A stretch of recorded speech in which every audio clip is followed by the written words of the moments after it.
Hello, everybody. Thanks for joining us today. Today, we're going to talk about AI in HR, and I'm very excited. I have a friend and colleague, Brad Costanzo, joining us today.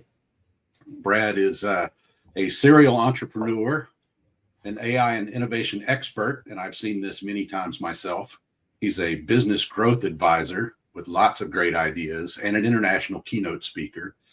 Brad is also the CEO of Accelerated Intelligence, which is a terrific AI company. So let's meet Brad Costanzo. Welcome, Brad. Hey, thanks a lot, Brian. You know, as you were saying that we have HI for HR, I was thinking we missed such a perfect opportunity to call this HAIR, Human AI Resources. Like that is a good.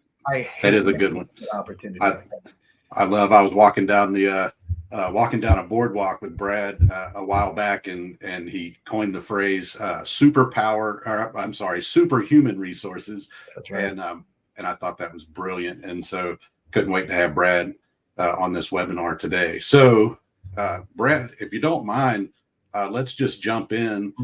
Tell me a little bit about what you think about AI for HR. And then I know you have a couple of theories. One of them, my favorite, is the 5 buckets. So we'll get to that in a minute, but just give us a general overview about what you think about AI in HR. Well, you know, I mean, I think it's one of the single most important, especially departments or areas of business in this new day and age. I mean, we have all, you know, especially the larger companies, mid-market companies, et cetera.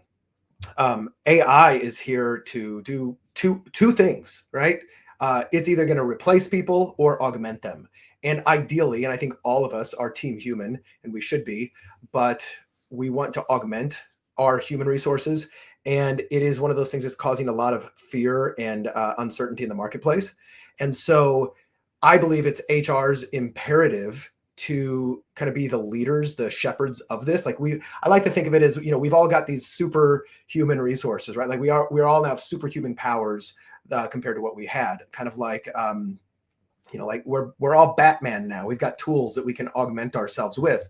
And without getting too nerdy in the Batman reference, you know, Batman didn't do this alone. He had somebody as his guide. He had his Alfred, right? That was the butler who kind of raised him and guided him and made sure that he stayed on track, that he had everything he needed. And I kind of think of HR as kind of like the modern day Alfred to Batman, because our employees have the ability to be so much more creative, so much more productive, and do so many more things.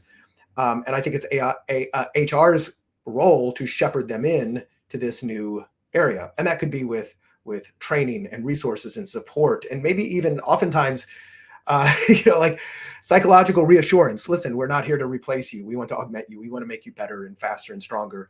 And I think that's really the imperative in this space. In fact, I pulled up a quick little article over here that I read. Shopify, you know, a lot of people are familiar with Shopify.com, the big e-commerce platform.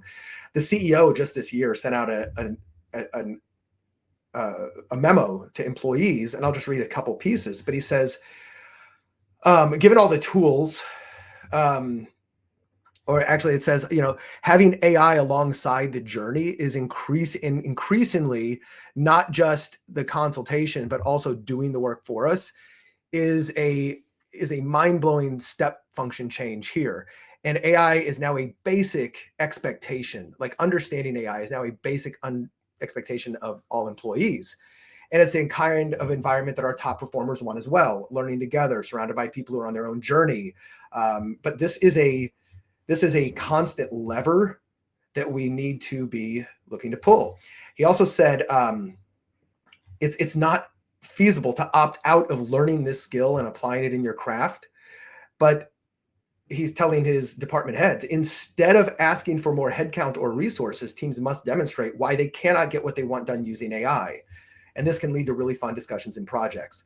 So what we're seeing is a very existential imperative here that is not an option. We have to learn this stuff, but we have to do it responsibly. And there is a lot of irresponsible uses of AI, but I think HR can be the vanguard of the entire organization to bring it in effectively and responsibly.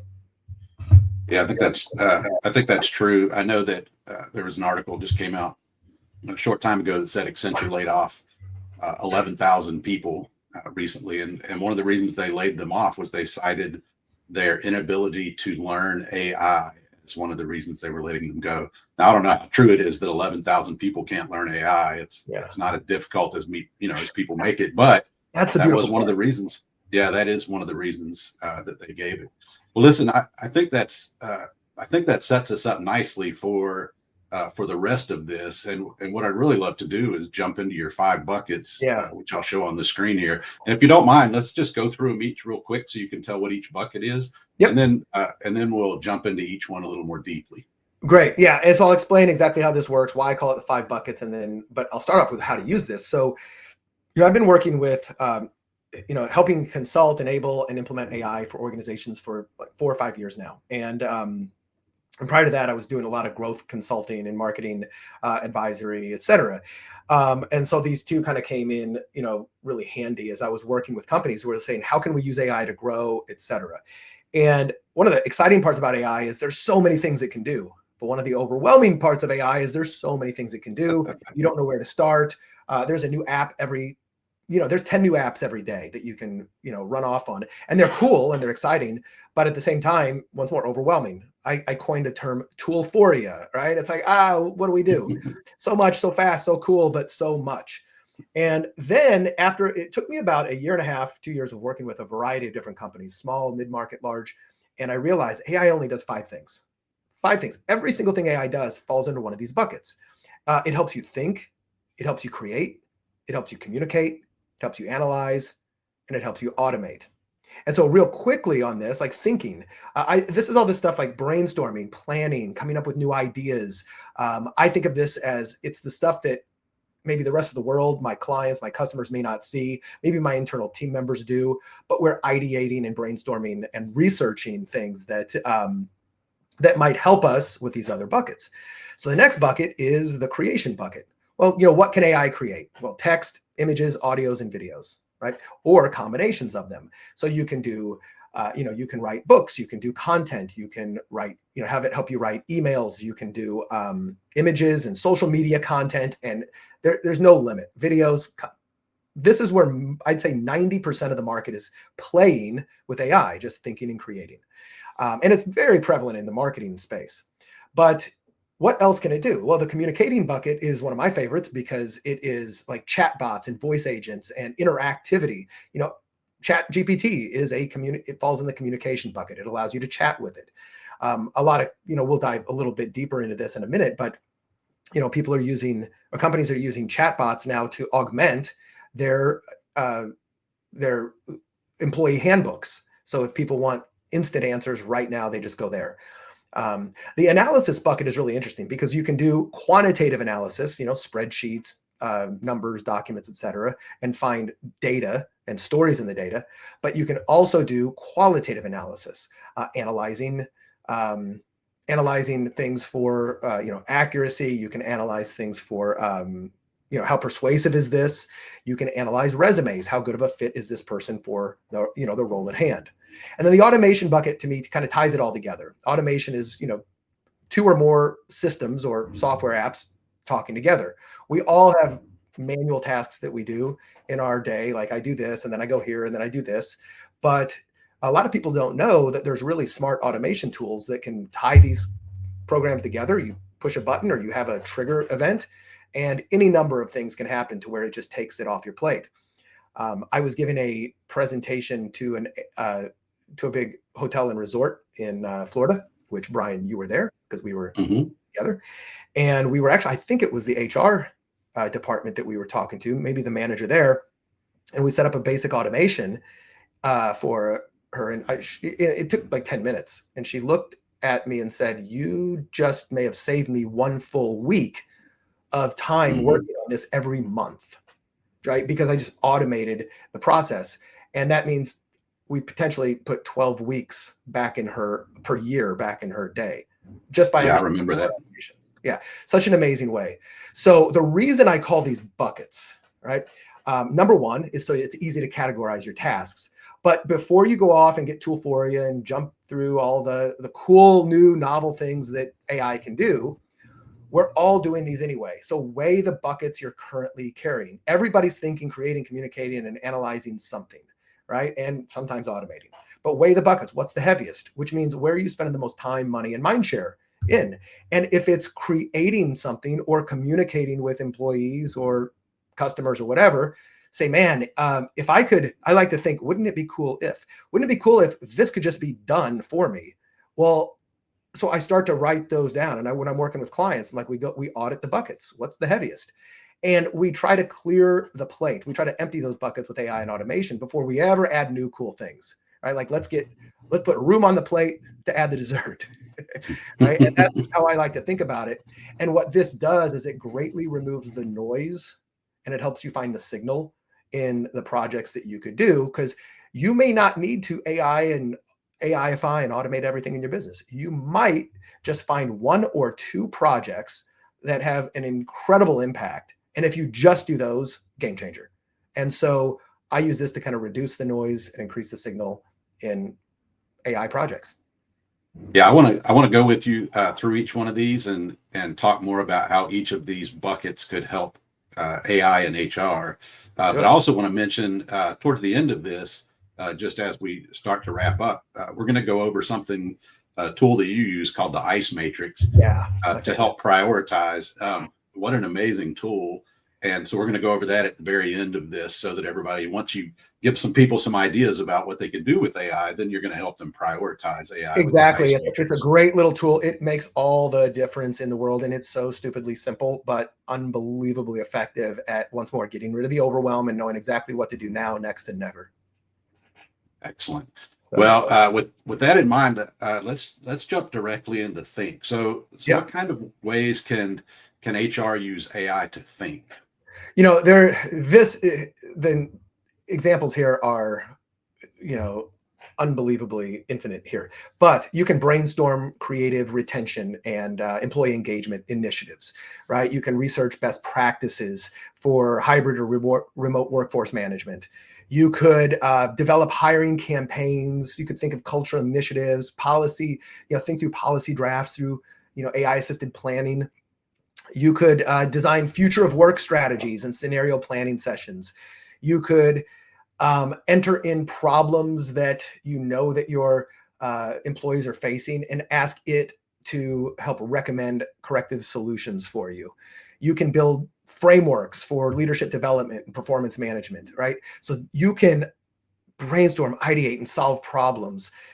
I turn this, from a lot of my clients, I turn ChatGPT or other tools into kind of a virtual board member and a virtual mentor of sorts, because it has been trained on so much data out there. And the key to getting really amazing advice from anything like AI is to be really good at asking questions. So if you can really define the question you want answered, it will help you work through those and find those. So that's one example of how, to use the thinking bucket.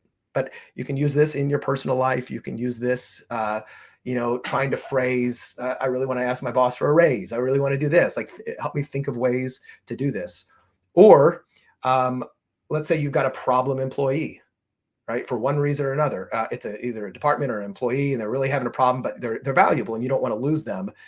And instead of going to them and, chastising them for whatever, you might just go into ChatGPT, for instance, and give it here's the problem I'm facing, and here's the context, and here's my goal. I want a really good solution. I want to coach them to be better. I don't want to offend them, et cetera. How can I approach this? And AI will oftentimes temper your initial instinct to say, you suck, you're fired, right? Yes. It'll give you better stuff. So that's disclaimer, make sure you follow your HR rules if you're going to use ChatGPT for coaching, but certainly it's a good thing.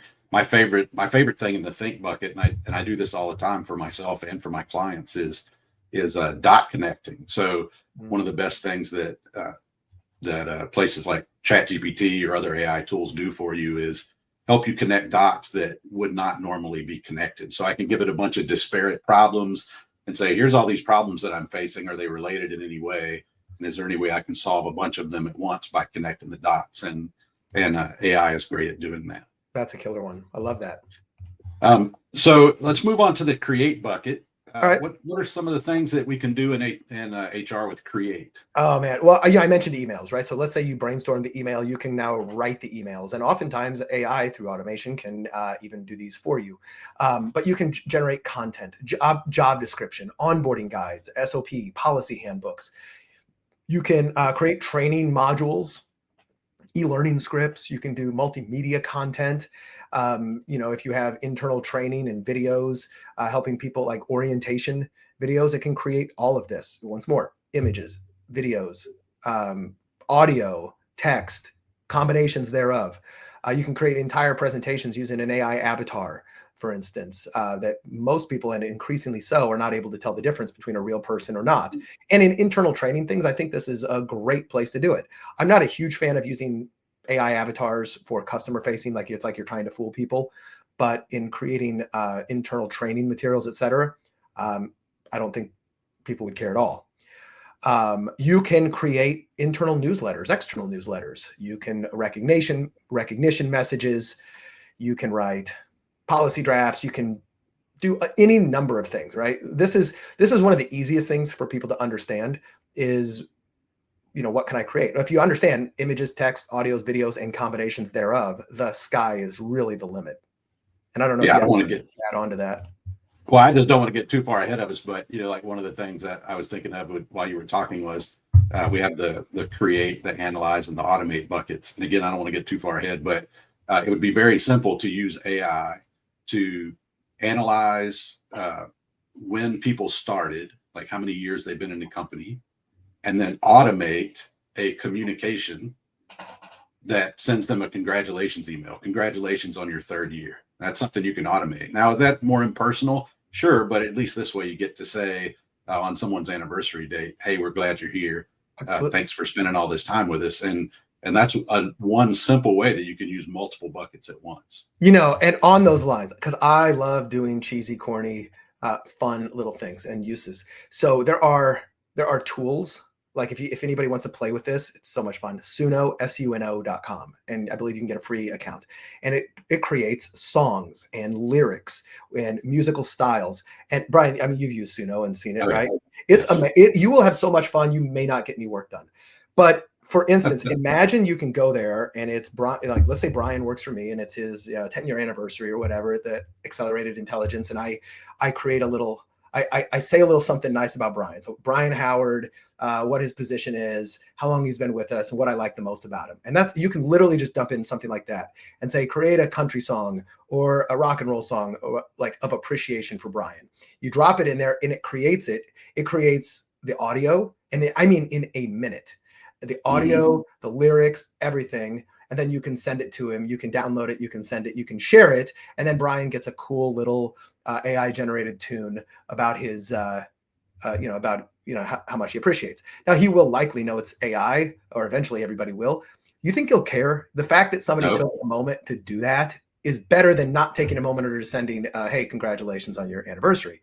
It's little things like that make the biggest difference, especially when everybody's not doing it. So that's another thing you can create. Like have fun. In fact, I've got a couple of chiropractors as clients, and one of the things we did with Suno.com is we had to reactivate past patients. We had them, like let's say Sally is the name. They created this little framework for sending like "come back Sally" or whatever, like, "Hey Sally, it's been a while since your adjustment, blah blah blah." But it's really funny and cool. And they send her a text message with the they send their clients a text message after 3 months if they haven't seen them, with a little song with their name on it, talking about, "Hey, come on back, we got your back," etc. So once more, some of the novel are really good. Yeah, and there's nothing wrong with that. You can definitely have fun with it. We already went into communications a little bit, but I know there's some other great uses for communications in HR. What else is in your bucket? So the next bucket is the communications bucket. Now this is an amazing one, right? So think of this as, yes, it can, AI can help you communicate with people via email, but typically with email communication, what it'll do is it'll draft, like an email can come in and you can set up the tools to draft the response, but it saves it in your draft folder because you don't necessarily just want it sending it out for you. So it's like, approve it, yes. But the real big uses of communication, think of like voice agents and chat bots. So I mentioned this earlier. We've helped companies take their employee handbooks and orientation manuals and all of the internal training, which, as you guys in HR know, I mean, it's no joke. Nobody wants to go through your training manual. Nobody wants to go through that stuff. Like, it is a necessary evil. Every single human hates it, right? We all know it. But what they do want is instant answers to their questions. And therefore, having the manual and having that stuff as backup and perfect documentation is great. But then we train a chat bot or a voice agent on this, and it gives if I may have a question, hey, what's the company policy on vacation, or dress code, or password changing, et cetera, and it tells them right there, and it gives them an answer perfectly suited, doesn't hallucinate, and it gets them when they need it. And this can be done over text message. It can be done as a chat bot on the website. You can communicate with your executive team could put, minutes from executive meetings or whatever, if they're not too private, into a chat bot, and anybody at the company can start to say, hey, what's the company's, mission on X, Y, and Z? Or, there's really no limit to the ways that you can better communicate with your employees, with your stakeholders, with your customers as well. And the same thing can be done with voice agents. This is over the phone or over the web, where it can make inbound calls and outbound calls. So you can automate it. That's part automation and communication, to send outbound messages to certain employees about certain things. It can ask survey questions, so you can have it, call your employees and say, hey, this is automated, but you can talk to me normally. You just want to know how everything's going, blah, blah, blah, and just whatever surveys you want. That information comes in and it can be disseminated in a report to you. So the communication bucket is just, how are you communicating with people now? How do you wish you could communicate? And how do and how can you do it without overhead? Well, chatbots, voice agents, and they're, tremendously useful. Not only that, but you can use them for things like emergency call trees. So during a time of disaster, you can use a chat bot or a voice agent to do that. Yeah. Also, SMS, it can be like, hey, here's an emergency, and they can ask, well, what's going on? And it can be trained to say, well, this is what's going on, blah, blah, blah. Mm-hmm.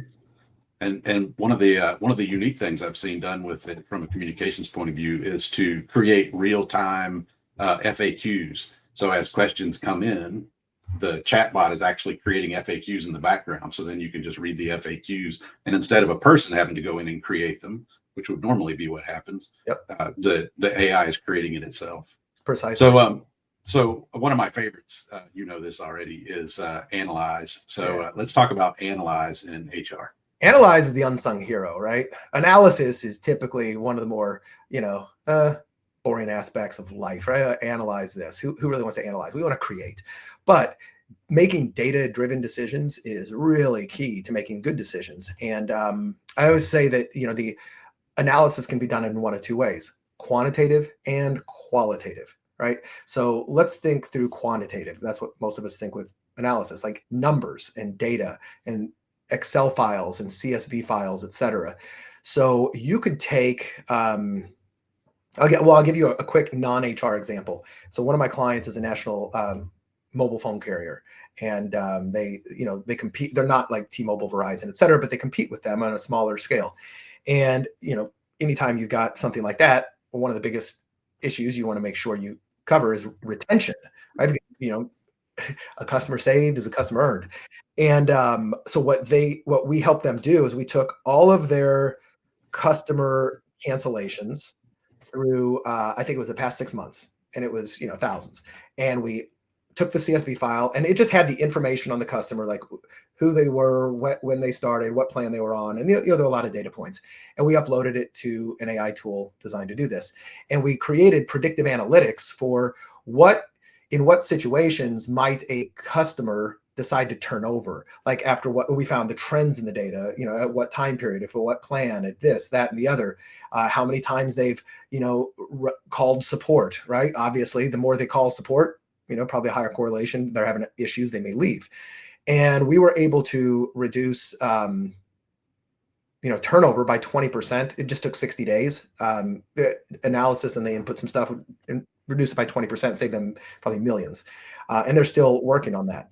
Well, with HR, same thing, employee turnover, right? Like take employee data and find the ones who turn over and find trends in the data that you would either never find, or you would have to hire an expensive data scientist to go through this, or with one afternoon in one of these tools. I mean, it could be as simple as ChatGPT, but there's other tools too that can help you do predictive analytics, turnover, and engagement dips.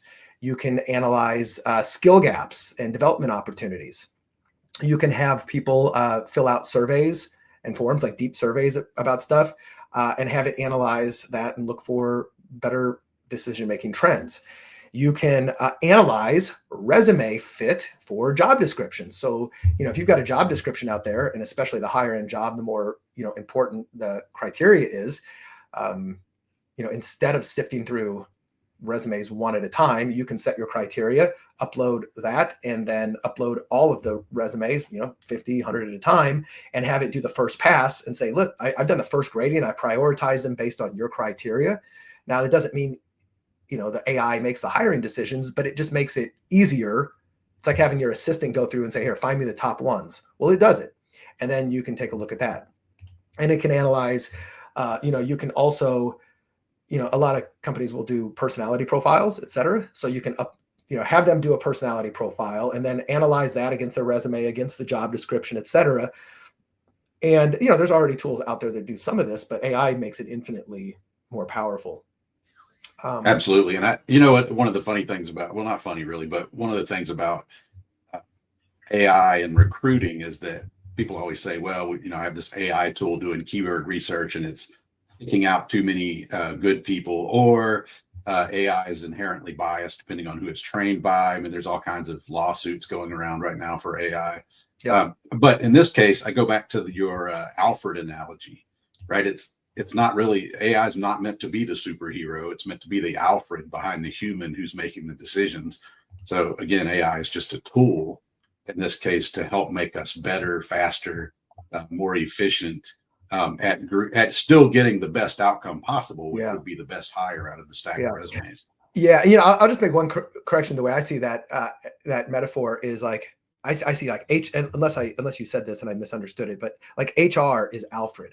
Your employees are Bruce Wayne. AI makes Bruce Wayne Batman. They are the tools that Batman dons to become superhuman. Otherwise, he's just a smart guy out there doing things. But the minute he, equips himself with those tools, and that's why Batman's different than Superman or Spider-Man. They have supernatural abilities. They were born, like some people are born super geniuses and they don't need AI, right? They're just super geniuses.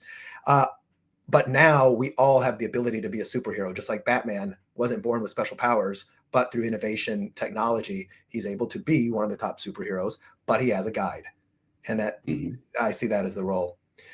That's excellent. We got one more bucket left. Automate. Yeah, automating is great. So automating is so wide as well, but this is where, once more, if you're working in one or more software tools, there is a very good chance that AI can help automate it, especially if it's a manual repeated process. And I try to think through my day, like all the things I do on a repetitive basis. One example, right? So I have a newsletter.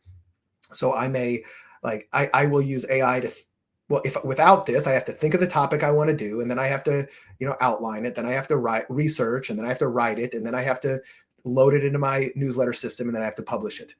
Well, although I still like to write it, what I do now is I come up with an idea and I just put that in a little Google Sheet file, and that triggers an automation to analyze what I said, go out and research, find information on that, come back with an outline and it knows how I write, right? Come back with an outline, create a first draft, which then I like to go in, the human in the loop. I like to go in and just edit it. And then once I edit it and I prove it, and I just put a little yes in my next column, then it takes that pre-written email, it takes it into my email system, it loads it up and it sends it out. And all I had to do was edit it, right? So that removed a tremendous amount of time. And that's just one little example. But chances are, if you have multiple systems, they can talk to each other through APIs. And now when you introduce smart automation, behind the scenes. It's not just when this happens, do this. It's when this happens, use AI to analyze what they said and then create something new, and then send an email and do X, Y, and Z. So there are like some amazing, there are amazing things that you can automate, but most of us don't even think, well, maybe this could be automated. And what I love to do when I'm teaching people like AI enablement is letting them know what's possible first, because if they don't know what's possible, they don't know what to ask for. Once they know what to ask for, they just go, well, now how do I do it? And they either come to me, you, or even AI in order to do that. Yeah, in fact, great. if you want, I also have a really cool video I can show. One of my favorite tools called GenSpark is using, I clipped a little video together of them using like in HR, both the analysis bucket and the automation and the communication bucket at once. You mind if I share my screen and share this? Yeah, we can try it. I haven't tried Cool. this before, so we'll see what happens. All right. Hopefully this will, what do you call it? Hopefully the audio will come through. And if it doesn't, you just let me know. So I'm going to go share screen. Now, once more, if the audio doesn't come through, Bryan, you let me know. All right, buddy? Yes. All right. So let me see. Share. You should see an Asian guy on the screen right now. Do you? I do not. Okay. Do you see anything? Let me see. Present. Here we go. Here we go. If I click, let me see. What are we doing here? Present. Maybe it's not working. I haven't used That's video. Okay. I tell you what we'll do though is we can share provide it with them. Yeah. Yeah, we can provide the link to it so they can All right, watch cool. it themselves. But basically what it did is it went in and says, like, let's say you have all these these job applicants and you want to analyze them and then send them emails automatically, like after you've ranked who it is. So it analyzes them, it ranks them, and then it sends them out emails and schedules time on your calendar. And so this is an example of smart automation through some really cool capabilities. But yeah, GenSpark is a I'm trying not to tool drop too much here, but yeah, GenSpark is a great one for that. Well, right. Listen, I know we made it through the 5 buckets, and I appreciate your insights on how people can use AI in HR. I know there will probably be a bunch of questions. We're happy to answer them via email or conversations afterwards. One thing that I want to make sure that we go over here is the 5 critical shifts every organization must make now. And something I want to point out as people see this is you basically go from fear to strategic leadership. So if you look at this, it's a ladder where you climb up each one. So I'll be quiet and let you explain these 5 critical shifts. That's great. So, depending on where you're at, depending on who's watching this, you're probably somewhere along the run. Maybe you're anxious and fearful of this. Will it take our jobs? Will it put me out of a job, et cetera? But you want to go from fear to fluency. And that just means going from anxiety to capability through upskilling champions, continuous learning. Right. So you just want to get fluent and go, okay, I understand what's possible. I understand the lay of the land. I understand these 5 buckets. It makes sense. I'm not scared of it. I know that this is a tool I get to work with. But then now it's a tool, you're fluent. But now what do I do? Well, you want to convert these new skills into confidence by giving your teams autonomy to apply this to their unique challenges. Now, you need to have guidelines and constraints, and there's data privacy, and there's all these other things that need to be taken into account. But you want to empower them to start to use AI. And after this, I want to get to a paradox of empowering your people with AI. You have to be really careful with. The next side, once people feel empowered, you want to scale their individual successes into organizational habits. You want to create culture. Like the clip I was reading from the Shopify CEO, he's like, we are turning this into a culture, AI first culture. So, first, before you ask anybody how to do it, see if you can solve it with AI first. And if you can't, then do it. So it becomes culture-wide phenomenon. And for the first time in really history, every single employee at every level, even at the lowest rung on the ladder, can bring a culture of innovation. You can teach them, like, use these tools, find ways to improve your job, find ways to improve the company. Because now once you've got AI first thinking and it's being used, depending upon how much, you want to find the balance, right? You want to leverage cultural momentum to redesign work that prioritizes human energy over mere output. And this gets to this paradox that I'll mention in a minute, because it's not enough to just give people more work to do. Like, just because you can be 3 times more productive doesn't mean that just speeding it up is something that your employees are going to respond to. Once you found the balance, you're going to shift to strategic leadership. And this is where all your sustainable practices need to be established. And you position HR as the Alfred, or the architect of this human machine collaboration. And this will help remove the fear and anxiety from your employees, thinking, oh man, these guys just want to scale up and use AI to replace me. Some businesses will, but the smart businesses will use the humans in the loop in order to keep the best people there and make the business much more effective and efficient at the same time. So my challenge to you is just ask yourself, where are you in this ladder right now? Are you fearful of it? Well, you don't have to go from fearful to full-blown adoption. Right? Just get fluent. Just start to understand what's possible and do these in steps. If you try to jump the ladder, it's going to probably cause a lot of, you may miss a rung and fall off the ladder, break your leg. So just think through this. I think it's a very simple shift. And these aren't 5 critical revolutionary steps. It's just shifts, right? Just little shift in your direction. And then pretty soon you're going in the direction that the rest of the world is, that we can't avoid. Yeah, I teased a little bit at the beginning. So let's just say that you've made it in, and perhaps you're at the culture stage, and you're thinking about, okay, so how do I decide what to do and when? Because there's obviously still the problem with overwhelm. Oh yeah. And so I teased at the beginning that you have an ICE matrix that you use for that. And so we don't have time today to go over the entire thing, but I'd love it if you just give us a general overview. And so here's the ICE matrix on the screen. All right, great. So ICE stands for impact, confidence, and ease. So every time you come up with a project, and by the way, this does not have to be used with AI. It can be used with anything, personal or professional. So I usually build this in an Excel spreadsheet or a Google Sheet, right? It's just in one column. These are either the projects or the ideas that we want to accomplish, right? All the initiatives. So in AI, it might be like, oh, we want an AI support bot, and we want a phone agent, and we want AI to write all our marketing, and we want an employee handbook or whatever, right? You may have 10, 12, or 3 different ideas or initiatives. Then the next thing you do is you just score them in one column, the impact on a scale of 1 to 10. If this works, how much of an impact will it have on our business, right? 1 is low, 10 is super high. Now, the next one we grade is the confidence. What is our confidence, our certainty of success of what we just said, right? So if this is kind of an idea that may work, like, I saw another industry do this. I don't know if it'll work in our business, but it just might. Maybe that's a 5, right? Maybe it's a 1, right? Okay, this is a Hail Mary pass. I have no certainty, but if it works, watch out, right? But if it's a 10, it's like our competitor did this and they doubled their business, and we do this, we double our business or whatever. That's a 10. Now, the third one is ease. It's the opposite of effort, right? So a 10 means it's easy peasy lemon squeezy. You just like push a button and it's done. Like, we could do that tomorrow.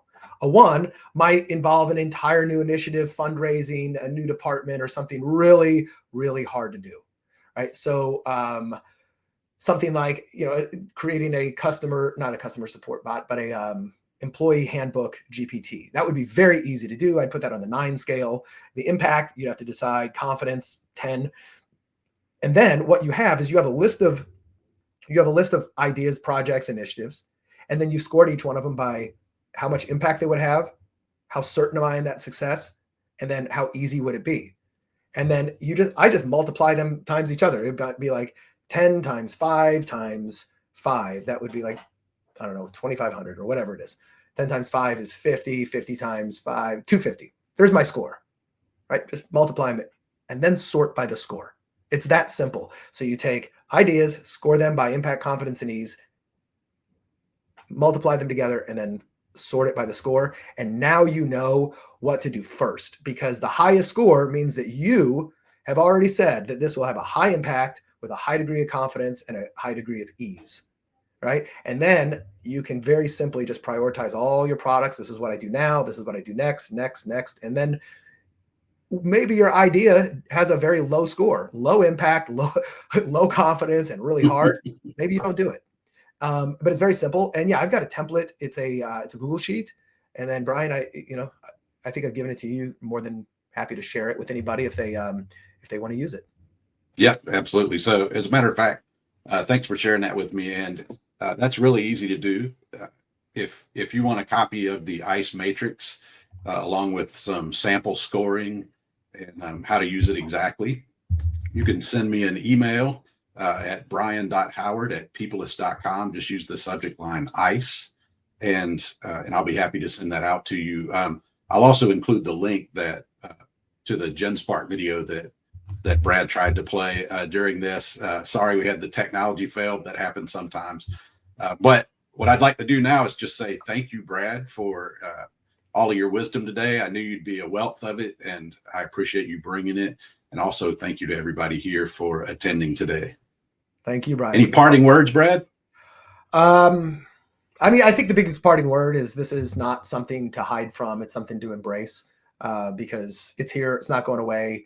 Employees want it, and more and more. I mean, I think businesses are requiring it. And at the end of the day, my view is like AI just makes us more resourceful, and the more resourceful we can be, the better employees, the better leaders, the better people we can be. So yeah, embrace the change because I don't think we have too many other options. Sounds good. Well, thanks everybody for attending, and we'll see you on the next one.